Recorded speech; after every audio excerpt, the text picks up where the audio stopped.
উত্তর কোরিয়া পৃথিবীর সবচেয়ে গোপন দেশগুলোর একটি। কিন্তু এই গোপন দেশের বিজ্ঞানীরা এমন কিছু আবিষ্কার করেছে যা পুরো বিশ্বকে চমকে দিয়েছে।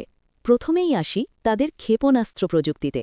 উত্তর কোরিয়ার বিজ্ঞানীরা তৈরি করেছে ইন্টারকন্টিনেন্টাল ব্যালিস্টিক মিসাইল বা আইসিবিএম, যেমন হোয়াসং ১৫ এবং হোয়াসং ১৭। এই মিসাইলগুলো হাজার হাজার কিলোমিটার দূরে আঘাত হানতে সক্ষম। বিশেষজ্ঞদের মতে এগুলো যুক্তরাষ্ট্রের মূল ভূখণ্ড পর্যন্ত পৌঁছাতে পারে। এত কঠোর নিষেধাজ্ঞার মধ্যেও তারা কিভাবে এই প্রযুক্তি উন্নত করল, সেটাই বড় প্রশ্ন। এরপর আসে তাদের পারমাণবিক কর্মসূচি।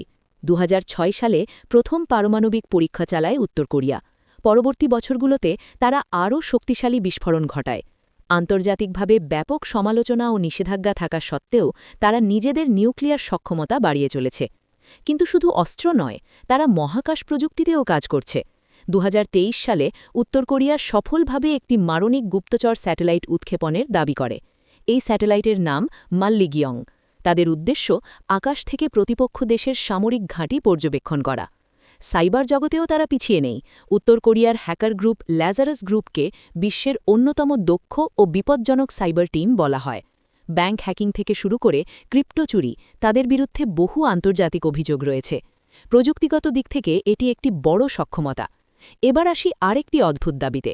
উত্তর কোরিয়া মাঝে মাঝে এমন কিছু বৈজ্ঞানিক সাফল্যের দাবি করে, যেমন উন্নত চিকিৎসা প্রযুক্তি বা বিশেষ শক্তি উৎপাদন পদ্ধতি, যেগুলোর সত্যতা আন্তর্জাতিকভাবে যাচাই করা যায় না, কারণ দেশটি অত্যন্ত গোপনীয়। ফলে কোনটা বাস্তব আর কোনটা প্রচারণা তা বোঝা কঠিন।